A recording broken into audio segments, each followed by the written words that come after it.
Encore un match sans victoire face à un gros de Première Ligue pour Manchester United.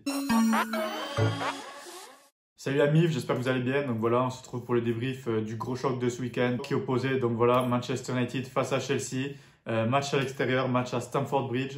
Et malheureusement, Manchester n'a pas pu gagner et ça s'est terminé par un triste match nul 0-0. Encore une fois, on n'arrive pas à gagner face à un gros club. Cette année, c'est tout simplement zéro victoire face à ces membres du top 6, on va dire, avec pratiquement que des matchs nuls et surtout des matchs sans but. Donc voilà, énormément de 0-0 dans ces matchs. Et ça commence à devenir un peu frustrant parce que voilà, c'est des gros matchs que nous, supporters, on attend. Des matchs où on espère qu'on va réaliser un gros coup et finalement, on n'arrive pas à les gagner. Donc c'est un peu embêtant parce que les dernières saisons, on arrivait, je trouve, plutôt bien quand même à négocier ces matchs. On arrivait à avoir des victoires, mais on ne gagnait pas contre les petits. Et cette saison, c'est le contraire. On arrive à gagner, entre guillemets, contre les petits, mais on ne gagne pas face aux gros. Bon, on voit que forcément, ça rapporte plus de points de gagner les autres matchs, puisque mine de rien, on est second et on réalise une meilleure saison, une de nos meilleures saisons de ces dernières années.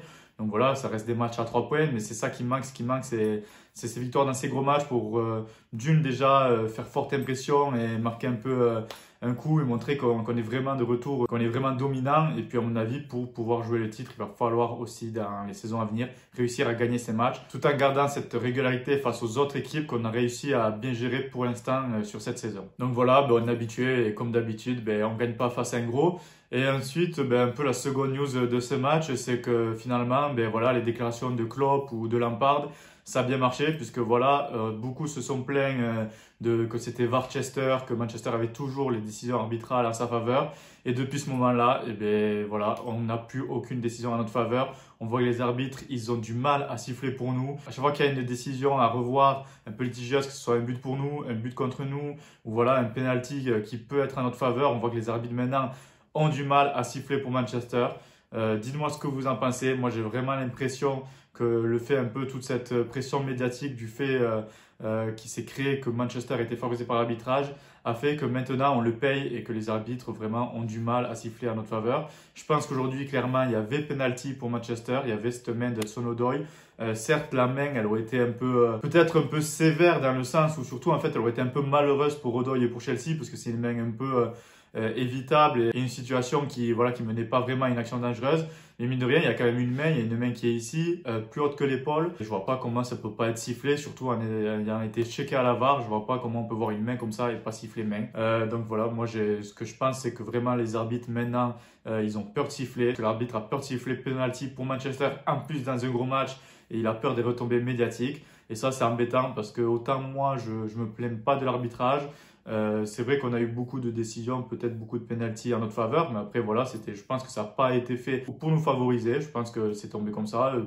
La plupart des pénaltys, je pense qu'on les avait, sont mérités. Peut-être que des fois, il y avait des situations 50-50 et elles ont été en notre faveur, mais je ne pense pas qu'en tout cas qu'il y avait vraiment une envie de favoriser Manchester. En plus, ça n'a pas vraiment de sens parce qu'on n'est plus, on est toujours ce gros club, le plus gros club d'Angleterre, mais on n'est plus le club dominant, plusieurs fois champion d'Angleterre. Si on serait 3 fois champion d'Angleterre d'affilée et que les arbitres auraient du mal à siffler comme nous, des fois, ça peut se comprendre. Mais là, on voit que ça fait depuis plusieurs années, depuis Ferguson, qu'on n'est plus au niveau.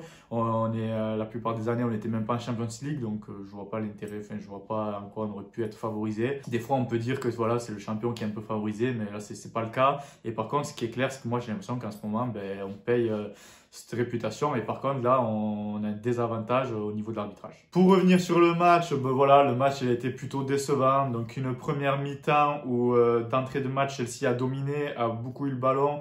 Voilà, un match où je m'attendais à ce que Chelsea ait plus le ballon. Donc, début de match, c'était plutôt Chelsea qui a l'avantage. Finalement, Manchester a réussi à se lâcher et se procurer des occasions. Donc voilà, c'était un peu une mi-temps comme ça où Chelsea a géré le ballon et par à coup, Manchester a pu être dangereux, aurait pu obtenir un penalty qu'on n'a pas obtenu. Et après, voilà, on a bien fini la première mi-temps où on a senti sur les 10-15 dernières minutes qu'en poussant, comme on aurait pu faire mal à cette équipe de Chelsea, malheureusement, on n'a pas réussi à marquer. Et finalement, en seconde mi-temps, c'était un peu ça tout le match. Seconde mi-temps, c'était pareil. Chelsea qui a vraiment encore plus dominé Manchester en termes de possession. Ils ont eu encore plus le ballon qu'en première mi-temps. Mais à chaque fois, par petites séquences, par temps fort, Manchester, on a senti qu'on pouvait faire mal à cette défense de Chelsea. Et c'est vrai que c'est dommage parce qu'on a toujours l'impression un peu dans ces matchs, je me souviens le match de Liverpool, c'était un peu pareil. On a l'impression qu'on les joue finalement pour pas les perdre. Donc c'est vrai que défensivement, on est solide. Ça, c'est bien à prendre parce que mine de rien, oui, on gagne pas ces matchs face aux gros, mais on les perd pas. Les gros ont du mal face à nous. Ils ont du mal à nous battre. On prend pas de buts puisqu'on fait beaucoup de 0-0. Donc ça, c'est bien. Et c'est dommage. J'ai l'impression qu'en se lâchant plus, on pourrait vraiment chercher la victoire. Moi, c'est ce que j'attends. C'est vrai que Solskjaer, il dit beaucoup qu'il joue tous les matchs pour gagner. Mais moi, je pense quand même qu'il joue surtout les gros matchs pour pas les perdre. Après, comme je l'ai dit en intro, voilà, l'important c'est que tous les autres matchs, on va dire qu'on les gagne plus que sur les saisons précédentes. Et là, on perd pas face aux gros. Donc finalement, au niveau du classement, ça se ressent et on fait une meilleure saison. Mais clairement, ben voilà, le point qui peut nous faire passer un cap, c'est maintenant, ce sera gagner ces matchs face aux gros. Et je pense qu'il a montré aussi nos lacunes offensivement ce match et nos lacunes au niveau de l'effectif. Parce qu'on voit qu'avec des absents, on voit que Pogba, il fait très mal son absence. Ça fait plusieurs matchs qu'on manque vraiment de créativité et que l'absence de Pogba, moi, je trouve qu'elle est vraiment préjudiciable à Manchester United. On a ensuite l'absence de Cavani en pointe qui fait aussi beaucoup de mal quand on sait que Martial n'est pas en forme. Ça veut dire que normalement, on est censé avoir notre équipe avec deux neufs qui sont Martial et Cavani.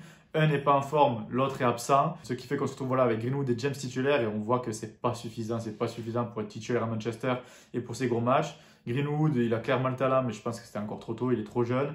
James, même si au final, je pense que c'est celui qui a fait le meilleur match des joueurs offensifs, pour moi, il n'a tout simplement pas le niveau de ces matchs-là et de Manchester United. Donc il va falloir voir, il va falloir réfléchir, je pense. Je pense que le mercato d'été, je pense que tout le monde le sait, il va être ultra important. Tout le monde sait qu'on a besoin d'un ailier droit, on a besoin de Sancho. Moi, j'espère que Sancho va signer.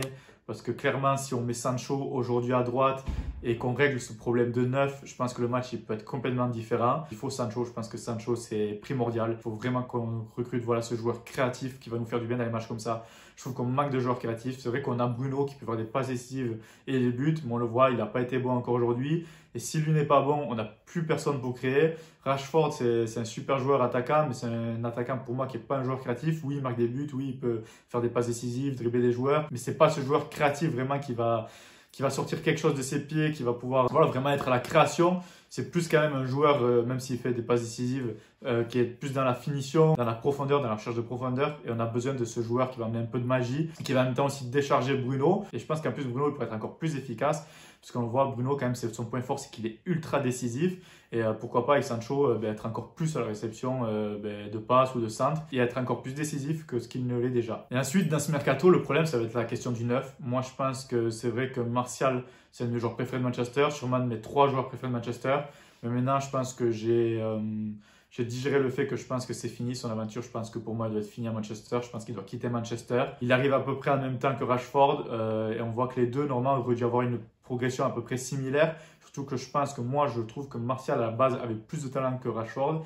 Et finalement, on voit que Rashford a réussi à passer ce cap l'année dernière. Et cette année, il a réussi à garder ce standard. Et on sent que même si des fois, sur des matchs, il est moins bien, j'ai vraiment l'impression que maintenant, même si Rashford est moins bien, il arriverait à avoir cette influence sur l'équipe, c'est-à-dire ses stats. C'est-à-dire que même en faisant une saison moins bonne, je pense que Rashford aurait maintenant ce standard d'être un des meilleurs joueurs de Première Ligue. Alors que Martial qui l'année dernière, je pensais, avait passé le cap aussi. On voit que cette année, il a complètement chuté. C'est-à-dire que l'année dernière, il avançait d'un pas et cette année, il a reculé de 2. Et il n'a pas finalement passé ce cap qui fait qu'aujourd'hui, c'est un des meilleurs joueurs de Première Ligue.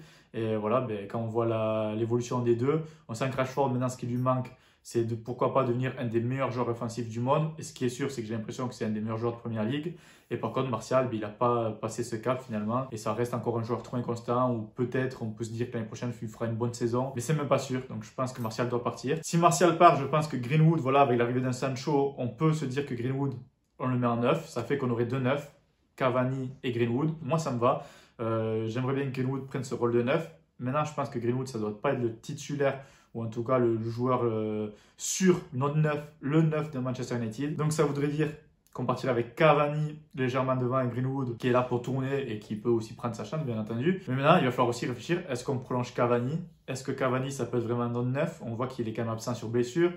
Ces dernières années au PSG il avait aussi des problèmes de blessure, il vieillit. Je pense que si on suit un peu l'évolution normale un peu de sa carrière, de ses blessures, de son âge, il y a plus de garanties que l'année prochaine, que ce soit une année comme celle-ci, qu'une année où vraiment il va être à 100% et pouvoir jouer tous les matchs. Donc, est-ce qu'il ne faut pas un neuf aussi? Peut-être bien. Donc, pourquoi pas se séparer de Cavani plus Martial? Dites-moi ce que vous pensez. Dites-moi comment vous voyez le mercato.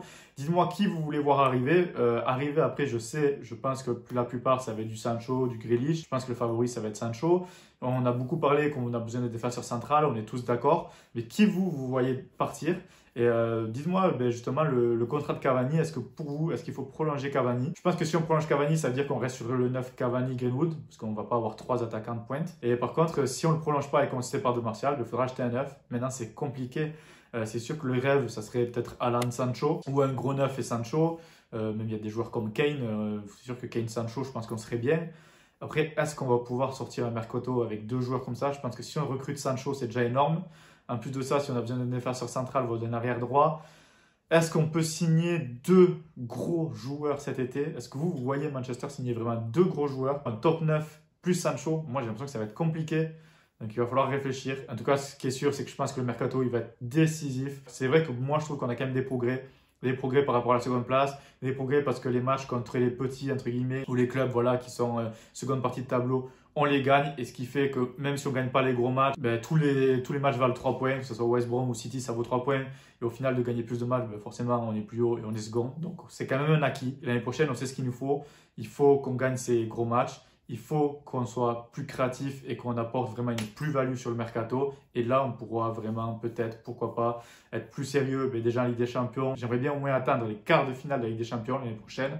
Et j'aimerais, pourquoi pas, rêver du titre. Et pour moi, c'est vraiment le mercato qui va vraiment décider de ça. Donc, dites-moi comment vous voyez le mercato, ce que vous en pensez. Si vous pensez qu'on est comme moi, qu'on est quand même finalement pas si loin du but recherché et que finalement, moi je pense que ça va vraiment se jouer au mercato, ou si vous croyez vraiment que finalement on est quand même trop loin, qu'il y a vraiment trop de problèmes dans notre jeu, et c'est vrai que voilà, on fait beaucoup de 0-0, c'est vrai que dans le jeu on n'est pas assez créatif, donc si vous croyez que finalement on est quand même beaucoup plus loin que ce que je pense, et que finalement le mercato ne résoudrait pas forcément nos problèmes et que peut-être qu'il faut d'autres changements, dites-moi ce que vous en pensez. Et voilà. Donc je pense que la vidéo va être un peu longue, donc je ne vais pas mettre les notes aujourd'hui. N'hésitez pas à aller voir notre compte Instagram qui est dans la description. Et je mettrai les notes de ce match face à Chelsea sur Instagram et vous pourrez me dire ce que vous en avez pensé. Donc voilà, match nul face à Chelsea 0-0, match nul décevant. En tout cas, on reste second. Leicester en plus a perdu face à Arsenal. Maintenant, voilà, on le sait, c'est un rythme effréné. On rejoue déjà face à Crystal Palace mardi ou mercredi, je suis plus sûr. Et ben, il faudra gagner. J'espère aussi qu'on fera souffler Bruno parce que clairement, je pense qu'il en a besoin. Je pense qu'on a besoin de voir aussi ce que Van de Beek peut apporter, toujours aussi pareil dans le but de préparer la saison prochaine, parce qu'il va falloir lui trouver un rôle aussi à Van de Beek. Et pourquoi pas avoir Van de Beek titulaire face à Crystal Palace? Moi, en tout cas, j'espère. Et en tout cas, on se retrouvera pour le débrief du match face à Crystal Palace. D'ici là, portez-vous bien et à la prochaine. Peace!